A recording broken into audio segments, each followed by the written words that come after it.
अरे बच्चों, आइए आज एक नया चैप्टर शुरू करते हैं। आज हम लोग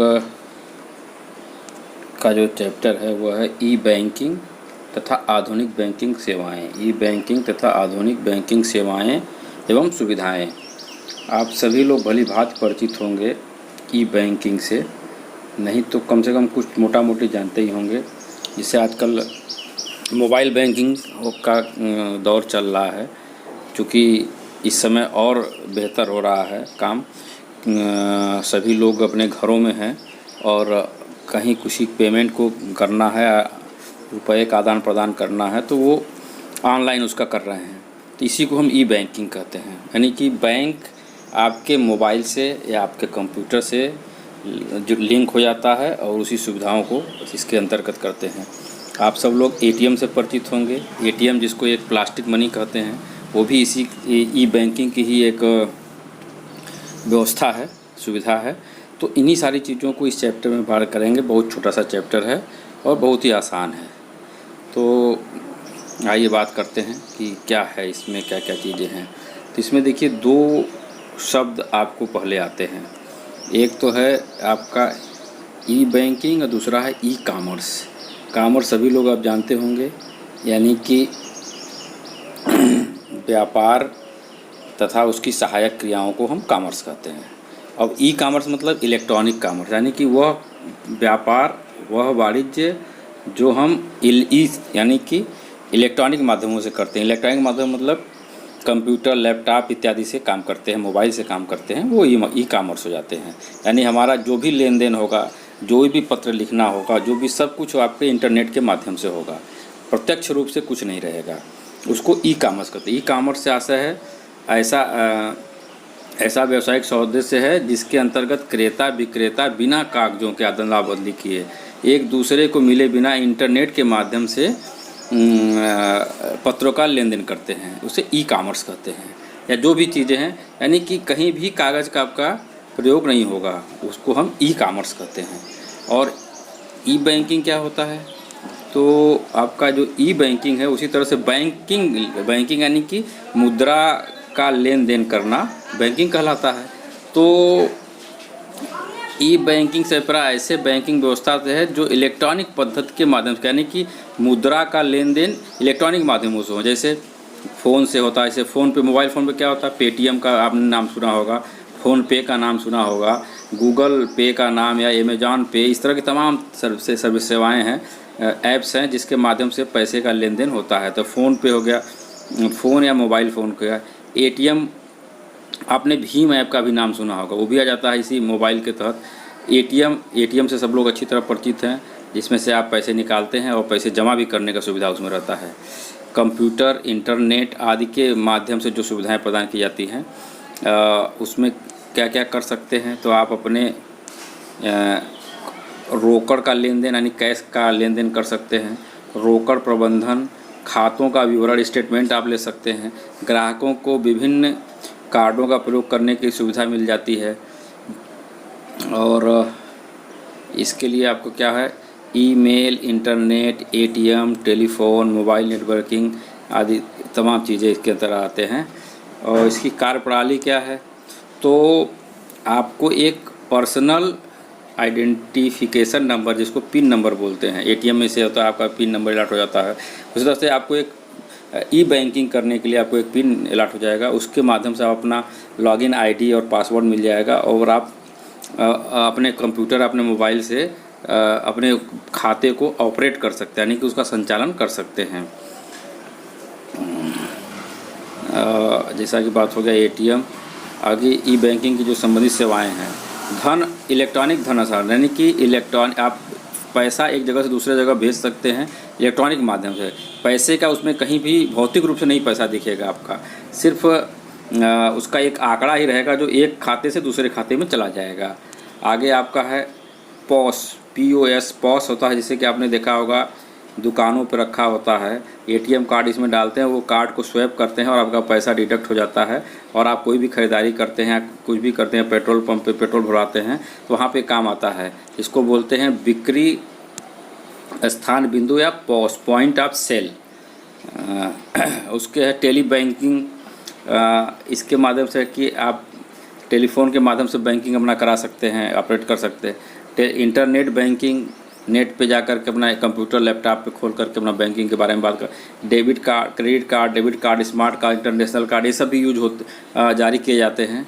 डेबिट कार्ड मतलब एटीएम कार्ड, क्रेडिट कार्ड मतलब आपका ऐसा कार्ड होता है जिसपे कि आप अग्रिम खरीदारी कर सकते हैं, अग्रिम पैसे का ट्रांजैक्शन कर सकते हैं, उसको हम क्रेडिट कार्ड करते हैं। और डेबिट कार्ड वो होता है जिस पे आपके धन आपके जितना खाते में जमा होता है उसी में से आप खाली निकाल सकते हैं। तो उसको ये अंतर आप समझ लीजिएगा, डेबिट कार्ड और क्रेडिट कार्ड। क्रेडिट कार्ड का मतलब होता है कि आप के पास पैसा नहीं है, फिर भी वो बैंक ऐसी सुविधा देती है आप कुछ लिमिट तक कि आप उसमें से पैसे का लेन देन कर सकते हैं। जैसे अधिविकर्ष करते हैं, ओवरड्राफ्ट करते हैं, वो चीज़ें होती है। आपका एक क्रेडिट लिमिट तय हो जाता है और उस पर आप खरीदारी कर सकते हैं। और डेबिट कार्ड का मतलब होता है वो जिसको हम एटीएम कार्ड कहते हैं आम तौर पे बोलचाल में, आपके खाते में जितना पैसा रहेगा उसी के हिसाब से आप लेन देन उसका कर सकते हैं। ठीक, तो आगे चलते हैं। और ई बैंकिंग संबंधी आधुनिक बैंकिंग सेवाओं की सुविधाएं क्या क्या देता है सुविधाएं? तो सबसे बड़ी पहली सुविधा आता है एटीएम की सुविधा देता है, इंटरनेट बैंकिंग की सुविधा देता है, core banking solution, core banking मतलब COR कोर। इससे क्या होता है, सभी कंप्यूटर किसी एक बैंक के सभी ब्रांच एक दूसरे से जुड़ जाते हैं कंप्यूटर से। इतने नहीं, एक बैंक दूसरे बैंक से भी जुड़ जाता है, यानी कि एक दूसरे के खातों को ऑपरेट कर सकते हैं उनके अनुमति से। और आता है आपका RTGS, इसको बोलते हैं real time gross settlement. RTGS real time gross settlement, यानी एक निश्चित समय पर आपका पैसा एक जगह से दूसरी जगह तक भेजा जा सकता है। मोबाइल फ़ोन बैंकिंग, आप सब लोग मोबाइल में ऐप्स होता है, हर बैंक का ऐप होता है, उसको डाउनलोड करके इंस्टॉल कर लेंगे और अपने बैंक में जा कर के उसका ATM पासवर्ड, लॉगिन ID और पासवर्ड मांग लेंगे, तो आप मोबाइल से भी अपना इंटरनेट बैंकिंग कर सकते हैं। प्लास्टिक मुद्रा से आशा है डेबिट कार्ड और क्रेडिट कार्ड नहीं, ATM कार्ड जो होता है और क्रेडिट कार्ड जो आपका होता है उसको हम प्लास्टिक मनी कहते हैं। पेट्रो कार्ड भी आता है पेट्रोल पंपों भरने के लिए। इस तरह के जो भी कार्ड जारी होते हैं उसको प्लास्टिक मुद्रा कहते हैं। आगे आपका है इंटरनेट डेबिट कार्ड, अंतर्राष्ट्रीय स्तर का डेबिट कार्ड भी मिलता है, नहीं कि इंटरनेशनल लीग, यानी कई देशों में वो आपका debit card ATM card use किया जा सकता है। अन्य सुविधाएं आता है मल्टी शहर चेक सुविधा, यानी कि आपका चेकबुक ऐसा इशू हो जाएगा जो कि चेक आपका कई शहरों कई जगह काम कर सकता है। जहाँ पे आप जाएंगे घूमने के लिए, कहीं जा रहे हैं, तो आप व्यापार करने जा रहे हैं, तो आपको उस चेक से माध्यम से पैसे का लेन देन कर सकते हैं। घूमता या रोमिंग चालू खाता, इस तरह का आपका करंट अकाउंट होता है जो कहीं भी आप यूज कर सकते हैं, ऑपरेट कर सकते हैं। इस तरह की सुविधाएं जो है आपके ये बैंक इसके तहत मिल जाता है।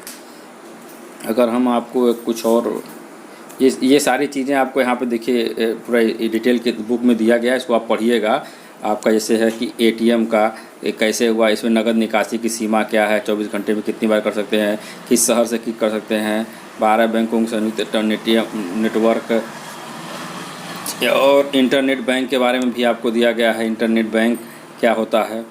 ये सारी चीज़ें इसमें आप पढ़िएगा और कहीं समस्या आएगी तो बात करिएगा। आसान है एकदम, कहे ना कि ये चैप्टर बहुत ही आसान। आपको कोर बैंकिंग सोल्यूशन बता रहे थे, कोर बैंकिंग सोल्यूशन CBS जिसको बोलते हैं, CBS मतलब कोर बैंकिंग सोल्यूशन, यानी कि सभी सभी बैंक के शाखाएं एक कंप्यूटर नेटवर्क की सहायता से जुड़ जाती हैं, संबद्ध हो जाती हैं, और सभी एक दूसरे को जो उस खाता नंबर डालेंगे कहीं का भी हो वो देख सकते हैं। तो ये भी एक बहुत अच्छा सुविधा है। इससे आपको कई तरह के चीज़ें होती, जैसे कि क्या क्या सुविधाएं CBS के तहत मिलती हैं। किसी भी CBS शाखा का रोकड़ निकालने की सुविधा, यानी कि आपका खाता अगर मान लीजिए किसी एक जगह पे है तो आप कहीं किसी दूसरे शहर में भी जा करके उस खाते का ऑपरेट करवा सकते हैं, पैसे निकलवा सकते हैं या धन उसमें जमा कर सकते हैं। CBS शाखा में फंड हस्तांतरण की सुविधा होती है। CBS शाखा में पासबुक प्रिंट करवाया जा सकता है। CBS शाखा में बनवाए गए कॉर्पोरेट लिमिट शाखा का संचालन कर सकता है। तो ये सारी चीज़ें आपको सुविधाएं मिल जाती है। और आगे आपका था real time gross settlement, RTGS का नाम भी सुने होंगे आप, रियल टाइम ग्रॉस सेटलमेंट। इसको आप याद कर लीजिएगा, कभी कभी परीक्षा में RTGS का फुल फॉर्म भी पूछ लेता है या CBS का फुल फॉर्म पूछ लेता है। तो इन सभी शब्दों का जो है आप फुल अपने कॉपी में नोट कर लीजिएगा और याद कर लीजिएगा स्पेलिंग सहित। आपका जो आरटीजीएस की सुविधा है ये 26 मार्च 2004 से प्रारंभ किया गया हमारे देश में, और इसके सुविधा के अंतर्गत 2 लाख तक का जो है धनराशि एक बैंक से दूसरे बैंक में त्वरित स्थानांतरित यानी तुरंत आपने कहा और 2 लाख रुपए एक बैंक से दूसरे खाते में चला जाएगा। इसके लिए आपको बैंक में जाना पड़ता है और एक फॉर्म भरना दस्तखत करके देना पड़ता है फॉर्म, तो वो हो जाता है। फिर आगे आपका मोबाइल फ़ोन बैंकिंग है।